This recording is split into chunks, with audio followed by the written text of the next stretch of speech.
Halo teman-teman, selamat datang di channel Ngobrol Anime dan Film, tempat dimana kita bakal bahas segala hal seru tentang anime dan film, dari review, teori, rekomendasi, sampai obrolan santai seputar dunia hiburan.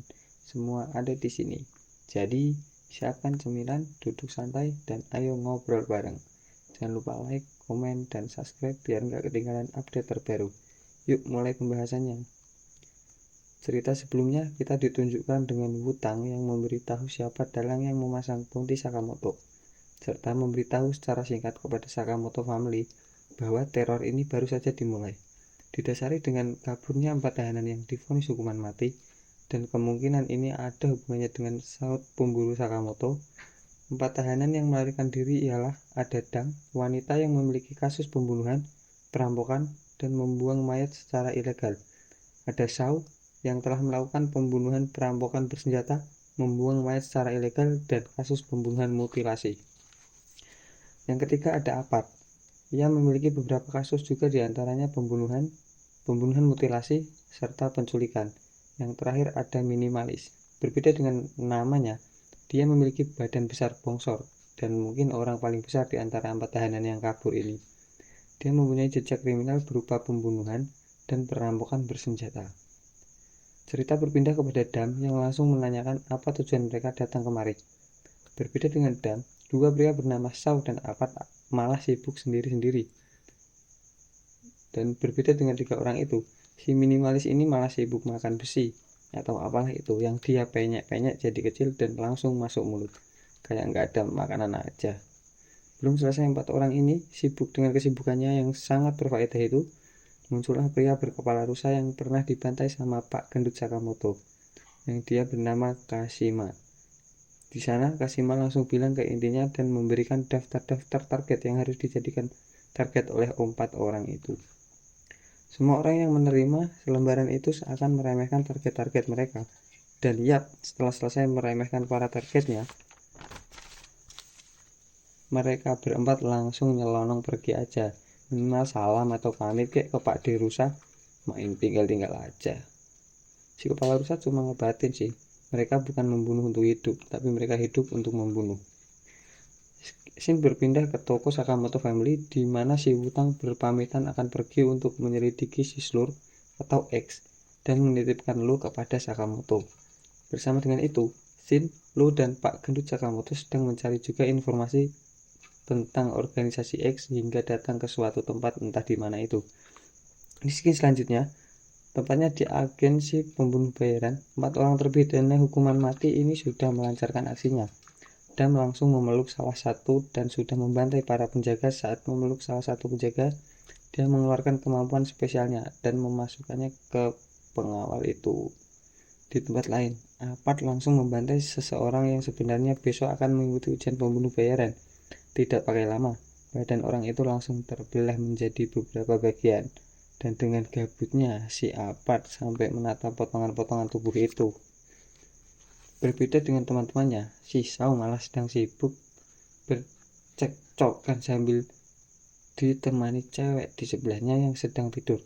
Dilihat dari sudut mana aja, kayaknya dia habis enak-enak sih sama cewek itu. Santai banget bang. Di tempat lain, si Minimalis juga sudah banyak membantai target-target kroconya. Scene berpindah ke dalam sebuah mobil yang berisikan 5 pembunuh bayaran yang bisa dikatakan rank S. Mereka semua adalah anggota The Order, organisasi pembunuh bayaran paling ditakuti di Jepang. Mereka sedang membahas berita tentang terpidana mati yang sedang mengincar mereka. Hiyo membuka suara dengan bilang bahwa siapa yang mengusik The Order harus berurusan dengan kita. Nagumo menanggapinya dengan kalimat serius, tapi muka penuh senyuman mematikan. Shishiba dan Osaragi cuma tersenyum kecil dan bilang kepada Nagumo agar tidak memprovokasi si Hiyo. Berbeda dengan 4 anggota order lainnya, si kakek tua ini cuma gara-gara lalat langsung mengeluarkan kemampuan spesialnya. Cuma gara-gara lalat. Dengan wajah panik, 4 orang ini langsung kaget dan berteriak menunduk. Benar saja, mobil yang mereka kendarai langsung kehilangan atapnya. Kakek tua itu bernama Takamura. Menurut Mimin sih, kayaknya untuk sekarang dia anggota order paling kuat. Coba kalian komen guys, apakah benar? Dengan wajah serius, 4 orang ini langsung bilang bahwa siap membantai 4 orang yang mengincar mereka dan salah satu dari mereka nggak bakalan dapet lawan. Ya iyalah, orang mereka 5 orang. Di skin lain, ternyata Lu, Shin, dan Pak Gendut lagi asik nonton bioskop. Cuma Lu sama Shin sih, Pak Gendut udah ketiduran dari tadi. Pindah di chapter ke-39, kita diperlihatkan si Heisuke yang tiba-tiba mengincar kepala Pak Sakamoto, dan setelah dia menembak, si Pak Gendut langsung menghindari peluru yang bolak-balik itu. Wajar sih si Heisuke menggunakan peluru pantul, dan dengan sigap Pak Gendut menangkap peluru itu dengan sumpit. Cuma dengan sumpit. Ke chapter 39. Kembali ke scene sebelumnya, ternyata Pak Sakamoto sedang berlatih dengan Heisuke. Latihan yang gak masuk akal. Pak Sakamoto menghindari 99 peluru yang ditembakkan Heisuke. Namun, ada satu peluru yang luput dari Pak Gendut Sakamoto.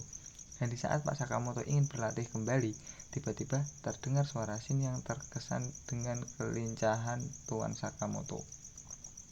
Namun Shin terlihat berbeda. Dia bilang meskipun latihan sekeras apapun, pada akhirnya akan tetap mati juga kan?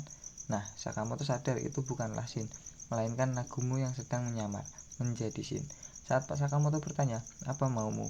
Nah, tiba-tiba Shin gadungan ini nunjukin wujud aslinya sambil cengengesan bilang, yah ketahuan deh. Di sini, Nagumo hanya memberikan kabar ke Sakamoto family tentang mereka yang diburu oleh 4 terpidana mati itu. Di sini Nagumo memberikan selembaran bounty tentang buronan yang bakal diburu oleh 4 penjahat itu. Shin berpindah ke toko Sakamoto, di mana Shin dan Lu sedang bersiap-siap untuk buka toko. Di saat Shin sedang asik bermain dengan seekor anjing, tiba-tiba ada seseorang yang mengejek Shin dengan bilang, dasar makhluk bodoh. Shin dan Lu terkejut dan bertanya, siapa kau? Dan tanpa menjawab, tiba-tiba orang ini mengeluarkan senjata dari dalam tas besarnya dan langsung menyerang Shin. Dengan refleks yang cepat, Shin menahan serangan tersebut menggunakan linggis. Entah dari mana linggis itu. Semua orang yang ada di dalam toko terkejut dan lari berhamburan. Dan saat itulah Shaw memperkenalkan dirinya dan secara terang-terangan menunjukkan kertas bounty Lu dan Shin. Yang ternyata Lu itu sekelas rank C dan Shin rank D. Shin terkejut karena peringkat di bawah Lu. Dia sampai nangis loh. Tiba-tiba Shin marah dan bodoh amat dengan rank itu. Dan Shin mulai menyerang dengan menggunakan kemampuan membaca pikirannya. Dengan refleks cepat, Shaw menyerang juga. Tapi dengan kemampuannya sekarang, Shin dengan mudah menghindar dan menyerang balik si Shaw.